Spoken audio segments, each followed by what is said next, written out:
here I am in front of Yof Beach, and this is where I come sometimes to do my meditation and just catch my vibe, go to another realm. And so it's breakfast time. I don't even know what time it is. It's probably like 11 or 12. This is normally what time I eat. Okay. Yes. Okay, the brick wall was much better than the water tank, right? All right, you guys. It's about 12 to 1 o'clock. And I am just having my breakfast. There is a way that you can train yourself and even your family to not have the need for food all the time, to where you're just like, oh my God, I have to eat right now. It's 10 o'clock and I haven't eaten. You know, there's people, sometimes I'm around my friends or family and they will literally be angry. You ever heard the term hangry? People be hangry by 9, 10, 11 o'clock if they haven't eaten.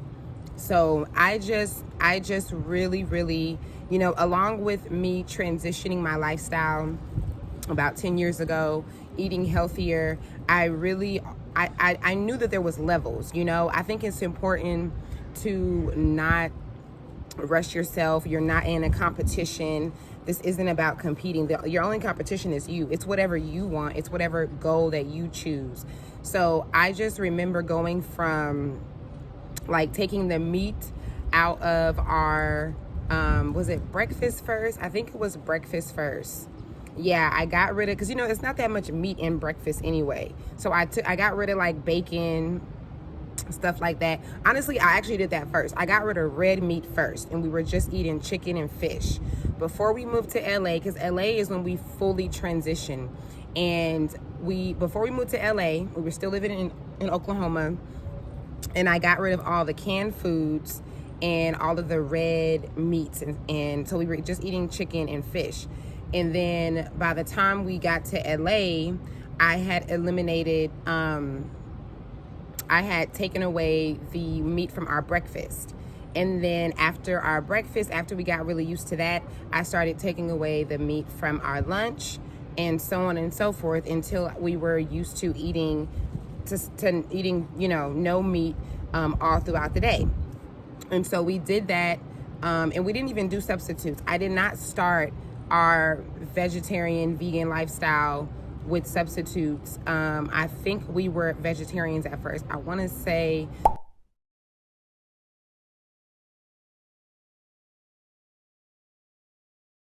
we weren't consuming milk, because I remember specifically throwing all the milk out and everything one day. But we might have still ate some cheese. I don't know why, but I feel like sometimes we still ate cheese. It just wasn't a big thing. Like, I wasn't like, oh my God, vegan, strictly da da da da. I just remember not wanting to consume the things that were clogging arteries and causing, you know, crystallized chunks in my body. You know, I didn't want things that were slowing me down anymore, that were altering my behavior and my brain and my hormones and things like that. So it wasn't really like I'm not doing this, I'm not doing that. It was just me wanting to gradually change myself so that I can think clearer, so that my body could be leaner, so that I could shape my body the way I want it to faster. And also, of course, why would I do these things for myself and not do it for my children? So, you know, we were vegetarian, semi-vegan, like for the first few years. I'm going to say maybe, I don't know, maybe 3 years, until I stepped into the understanding of controlling our food intake. Like, you know, at least for Americans, we consume so much food. Like, what's on our plate is ridiculous, and then we normally get seconds. It's always so much of whatever it is. Normally it's a lot more meat. But you even notice, like in the Chinese diets, how they even eat pork, which we know pork is bad for you. They eat pork. They eat a lot of it. But if you look on their plates, there's more vegetables than there are meat, or it's really balanced. Normally, there's more vegetables than meat. So I'm not saying consume those things. And that's the thing. I'm not your average, like, holistic, you know, healer and, you know, advisor. You know, I'm not your average health coach. I'm not telling people like what to eat, what not to eat, how not to eat. Even in my doula work, you'll never hear me say, oh, you shouldn't be consuming that. You shouldn't. I just don't go off of that. I go off of like I meet you where you are, wherever you are in your journey, and whatever your goals are. That's what we're doing. If your goal is not to change the way you eat, change your portions and all that, I'm not going to push that on you. I'm not even going to mention it, you know? So you'll never hear me do that. I truly believe that everything is mental. You know, we're in this realm where everything is about your mind. Everything is about how you perceive it. It doesn't mean that these things are not really doing what they're doing, because when we say meat clogs arteries, you got to look it up if you don't believe it. Okay. When we say, if you hear me say milk actually deteriorates your bones, it actually weakens your bone marrow, then you just got to look it up. That's just what it does. It does have nutrients inside. Milk has lots of nutrients inside for the baby of that animal that it goes to. But if you do the research, you'll find that as soon as that milk is consumed by human, those nutrients drop completely. Okay, almost completely for most of the different milks, you know, goat milk and cow's milk and stuff. So yeah, I'm never like you just like, I'm so on a different level with it. I'm not judgmental about it. I don't care. I don't care. Like, I'm here to tell you right now, we don't care. Let me tell you something. We don't care. Like, I feel like we're all on our own journeys. Everybody's doing what they're supposed to do. I'm so appreciative and grateful for my journey and the people that helped me in my journey. I just want to give a shout out to David. David, you might not ever see this video, I don't know, but David was someone who worked for my dad. And when I was just now, like, I was like maybe a year into, maybe 6 months, I don't know, into just figuring out, okay, we're not eating the right food. No one's talking about this. I was hearing about how many farmers were suing the government for the Monsanto seed. I was learning about genetically modified organisms in food. And David was working for my dad in LA, and he walked in the kitchen one day when I was making the kids cereal. And now it's crazy because I can't believe I was giving my kids cereal. But David was like, Dela, he's like, you are too smart to be giving your kids this food. Like, I'm appalled. He's like, I can't believe that you're really feeding your kids this food that is causing excitotoxins in their brain and all kind of stuff. And he gave me a documentary. I'm so mad I can't remember the documentary. It might have been like GMO, God Move Over. It was something about genetically modified foods versus organic foods. And I just remember that documentary giving me what I needed to just take me to the next level. Around that time, it was starting to become really hard for me to even cook the meat. So I remember that I was trying to do it myself first, trying to transition first, and I had to still cook the food, and I wasn't eating the food. I was just cooking for my family. And then it was just like, what am I doing? Like, I have to, this got to make sense. If I'm doing this for me and my health, I got to do it for my family too, So yeah, that was a really good time. The kids and I were raw vegan for about 2 years after that. We had totally stopped eating breads, and everything was raw. And it was such, the thing is, I always hear people say, like, oh, well, I was doing this and I got sick and all this. And my children have been living this lifestyle their whole life. Ishailen was about 5 years old when we transitioned.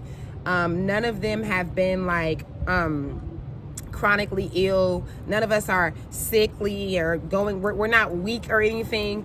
But I noticed that a big difference is that I've never compared myself to other people. I really go within. I do my own research.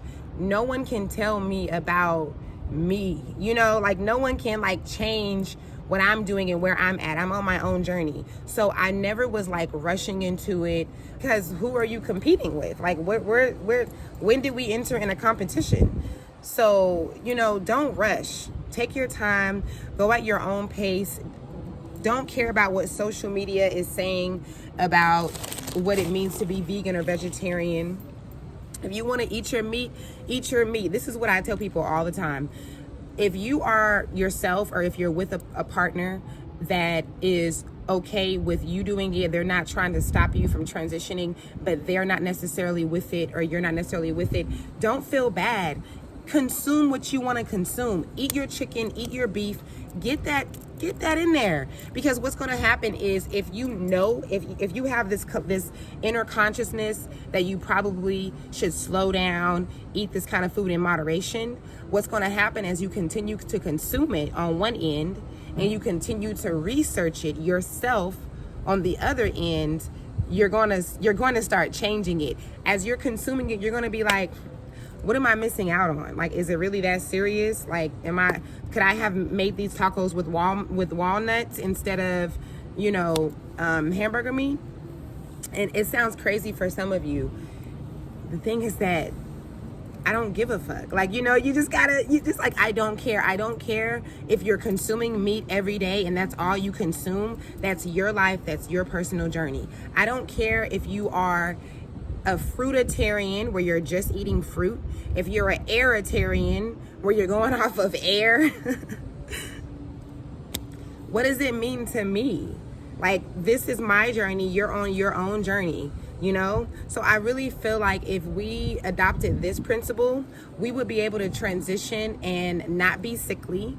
We would be able to transition and not worry about what other people are doing. It wouldn't be no social media competition, it wouldn't be no debate, And so, yeah, I think that's really good. And so, yeah, I ended up really realizing how much we needed to change our timing of eating, not feeling like we had to eat so early and eating so much. Now it's like I'm at the point where I'm trying to chew my food in smaller bites. You see this flowing process that I have went through with my family without comparing ourselves and feeling inadequate.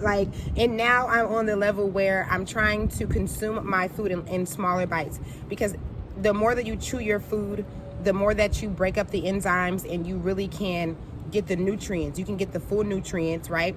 Your food is digesting easier, and you're preventing yourself from choking.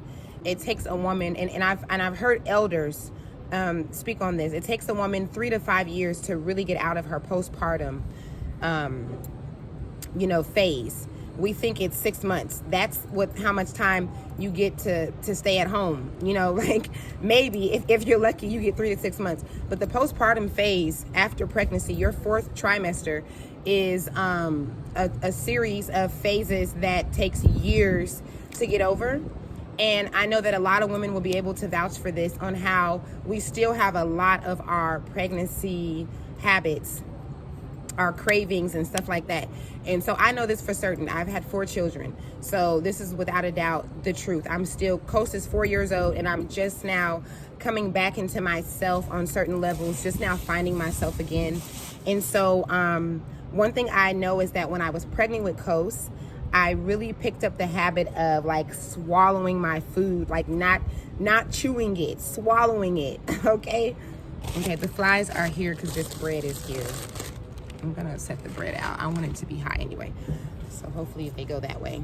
And the fruit, of course. Anyway, so when I was pregnant with Coast, I was I'm talking about just ridiculous. I don't remember choking when I was pregnant, but I definitely have had that scenario now that I'm not pregnant. I have choked on my food from trying to eat and talk, and because I'm not actually taking smaller bites, I'm eating like I'm pregnant. When you're pregnant, you already know there's nothing more important than food. You forget all other morals, and the only thing you see is food, right? So when I say I developed that habit so well when I was pregnant with Coast, and I'm trying to get out of it. I'm making Coast more aware of it, because children, they watch us. So Coast has been watching me eat since he was a baby, and I'm just swallowing my food when I should be taking small, delicate bites and chewing them. So you see? Nice. Okay, y'all. Let's try this damn tomato looking fruit. This better not be no This better not be no Senegalese tomato, okay? Oh shit, there goes my trash. Hold on. your trash. Wait. Oh, crap. No. Okay. One thing about me, I'm gonna chase my trash, okay? She is not polluting the earth, okay? You ain't gonna say I messed up no earth, no human being. All right, I'm doing my soul work. I'm doing my work, okay? Because y'all already know how I am. I'm like, I'm not coming back here, okay? We ain't gonna say I messed up nothing, okay? Only thing I can mess up is myself. Okay, all right. This is, I'm normally not scared to try new things, but this is a tomato. Like, it's a tomato. It's squishy and everything. I feel like I need some salt and some pepper so I can just eat this thing. Okay. This is so weird. This feels so weird for me to bite into this. It just feels not right. Okay. Ready? Okay, let's go.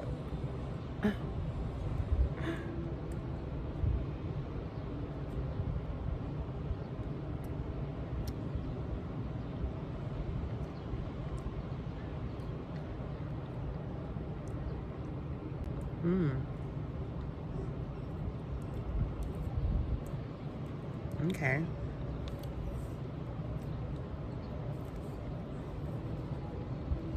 Well, it's not bad.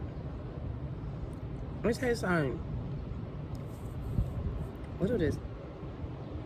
It smell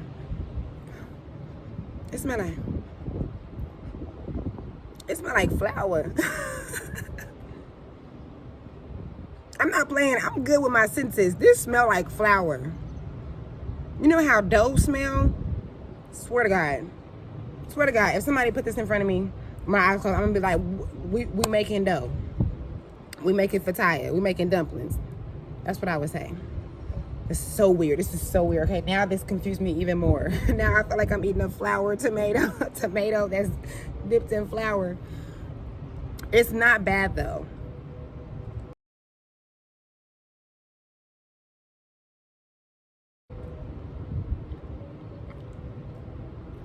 It's not bad, but I can't say if it's good.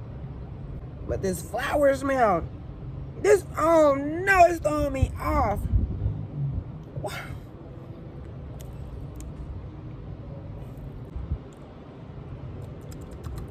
I'm not gonna lie. Nature is amazing, okay?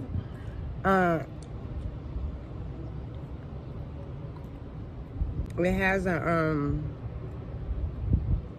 I don't even know what to say about this. It has a little bit of sweetness to it. Look, I'm scratching my head because I'm so confused. Yeah. Oh my God, okay. I shouldn't have smelled it. I can't do it. I'm not gonna lie, I can't do it because it's just too floury. I can't. I don't know why it tastes like flour. But I appreciate this. I appreciate nature. I appreciate Senegal for this fruit. Try this fruit out, guys. I see you in the moonlight dancing, yeah. Only need one chance, girl, right here. One night stand, please don't have fear.